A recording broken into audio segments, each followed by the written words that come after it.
Hello dear students. जैसा कि इसके पहले क्या हम बिहाइव बुक का क्लास 9 का चैप्टर 1 द फन हैड कवर कर चुके हैं। ठीक है, now we are reading here chapter 2 the road not taken. Okay, there I will read here first stanza and thereafter I will explain it. Okay, this poet is Robert Frost. Okay, two roads diverged in a yellow wood, and sorry I could not travel both, and we one traveler long I stood and looked down one as far as I could to where it went in the undergrowth. In this lines मतलब इन lines में जो कवि हैं वो describe करते हैं कि वो एक जो जंगल था उसके मध्य चल रहे थे, मतलब उसके बिटवीन जा रहे थे, जहाँ सभी पेड़ की जो पत्तियाँ वो कैसी थी, बहुत ज़्यादा पीली पड़ चुकी थी। इस यात्रा के दौरान वह क्या करते हैं, एक ऐसे प्लेसमेंट पर पहुंचते हैं जहां पर जो वहां के जो वे हैं, जो रास्ते हैं, वो क्या है, दो भागों में डिवाइड हो जाते हैं। और इस रीज़न से, इस वजह से जो कवि हैं वो क्या करते हैं, सोच में पड़ जाते हैं कि कौन से रास्ते में जाएं और कौन से रास्ते में नहीं, क्योंकि वह केवल अकेले यात्री थे, मतलब उनके साथ कोई नहीं था, वो अकेले थे। इस वजह से वो दोनों रास्तों से नहीं चल सकते थे। उसे कोई ना कोई एक रास्ता ही चुनना था, जो कि कवि के लिए कोई आसान नहीं था। और इसी वजह से कवि क्या है, दोनों रास्ते पर देर तक खड़े रहते हैं और एक रास्ते को दूर तक देखते हैं जहाँ तक उसकी नज़र जाती हैं, और दोनों ही रास्तों में उनकी नज़रें घने जंगल झाड़ियों में खो जाती हैं। Okay, now second stanza. Then took the other just as fair, and having perhaps the better climb, because it was grassy and wanted wear, thou as for that the passing there had worn their them really about the same।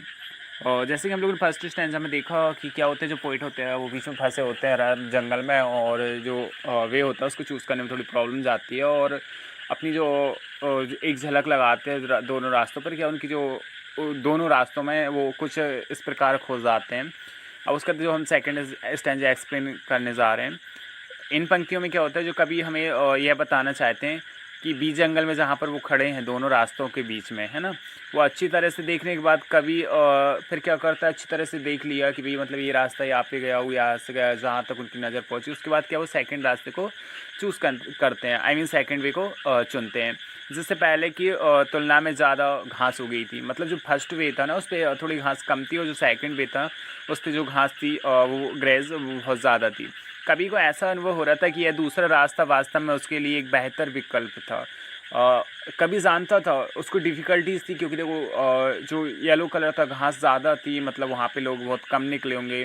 उसके बाद भी poet को ऐसा लगता है कि नहीं यार, ये ऑप्शन मेरे लिए बहुत ज़्यादा बेटर है, क्योंकि वह देख सकता था, है ना, क्योंकि वो देख सकते थे कि अभी भी यह जो घास है, मतलब जो वे है वो घास से भरा हुआ है। ठीक है, अन्य जो वे हैं, मतलब जो अदर वे हैं, ठीक है, वो विपरीत जो लगभग मतलब अपन कह सकते हैं ऐसा वे जिस पे कुछ भी ग्रेजिंग फसल वगैरह नहीं होती हो, तो बंजर टाइप से कह सकते हैं हम लोग। जो सेकंड वे था वो कैसा था, बंजर टाइप से था।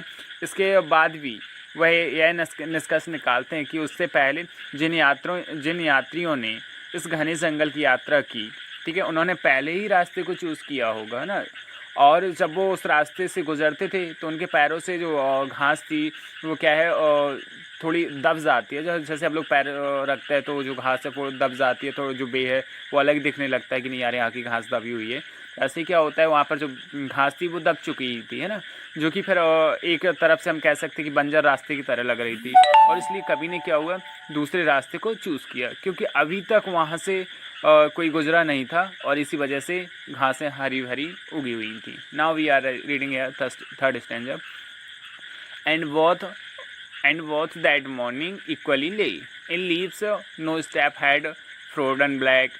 Oh, I kept the first for another day, yet knowing how way leads on the way, I doubted if I should ever come back. Okay, now I am explaining your third stanza. Okay, तो क्या होता है, कभी जबकि यह सोच विचार रहे थे, मतलब ये सोच रहे थे कि कौन सा रास्ता लेना और कौन सा नहीं। तभी उन्होंने क्या हुआ, दोनों ही रास्तों को देखकर यह महसूस किया था कि आज के दिन अभी तक कोई भी यात्री जंगल में इतनी दूर तक नहीं पहुंच पाया है, और वह पहला यात्री है जो इतनी दूर तक पहुंच पाया है। ये कवि के थॉट्स हैं। ओके, मैं नहीं बोल रहा हूँ, नहीं तो आप लोग समझो कि सर बोल रहे हैं। कवि के थॉट्स हैं, कवि खुद सोचते हैं। और इसी वजह से क्या होता है, पैरों के ऐसे ताज़ा निशान नहीं दिखाई देते हैं जो हमें बता पाएँ कि इन पत्तों को इन जो पत्तों कोई भी अभी कुचल गया है ना। और फिर कभी यह फैसला करते हैं कि दूसरे रास्ते में अकेले ही आगे बढ़ेंगे, और कभी ये सोचने लगते हैं कि पहले रास्ते में फिर कभी आ जाएंगे। मतलब जो उनका फर्स्ट वे जो छूट रहा है, जिस पर लोग जा चुके हैं, तो उस पर वो फिर कभी आ जाएंगे, और जो न्यू वे है वो उस पर ही जाना चाहते हैं।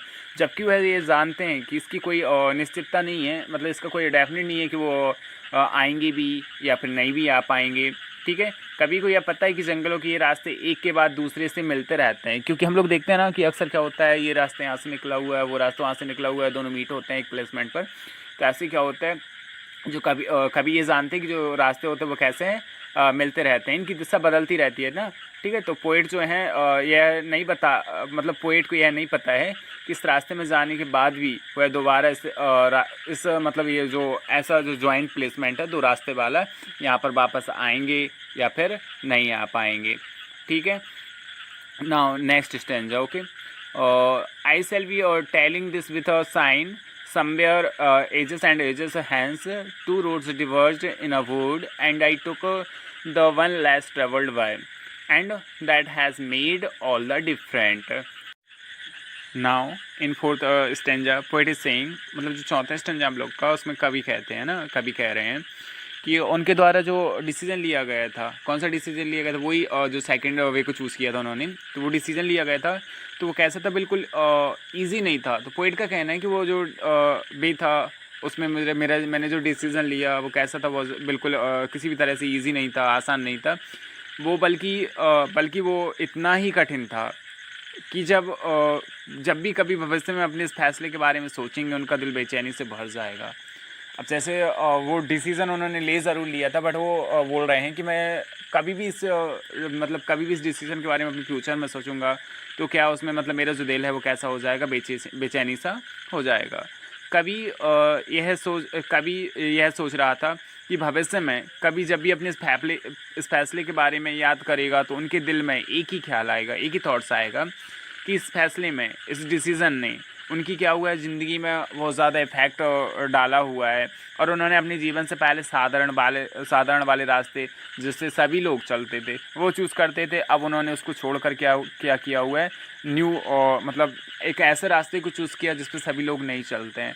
तो इससे क्या होता है, उनके जो लाइफ है उसके ऊपर एक अच्छा इफेक्ट पड़ेगा। तो इस जो पोएम है इससे आप लोगों ने क्या सीखा, वैसे हम लोगों ने इससे ये सीखा कि जो पोएट हैं मतलब वो हमें ये बताना चाहते हैं कि भाई हमें ऐसे पेपर नहीं चलना चाहिए जिस पे सभी लोग चल रहे हैं, हमें ऐसे पेपर चलना चाहिए जिस पे कोई नहीं चल रहा है।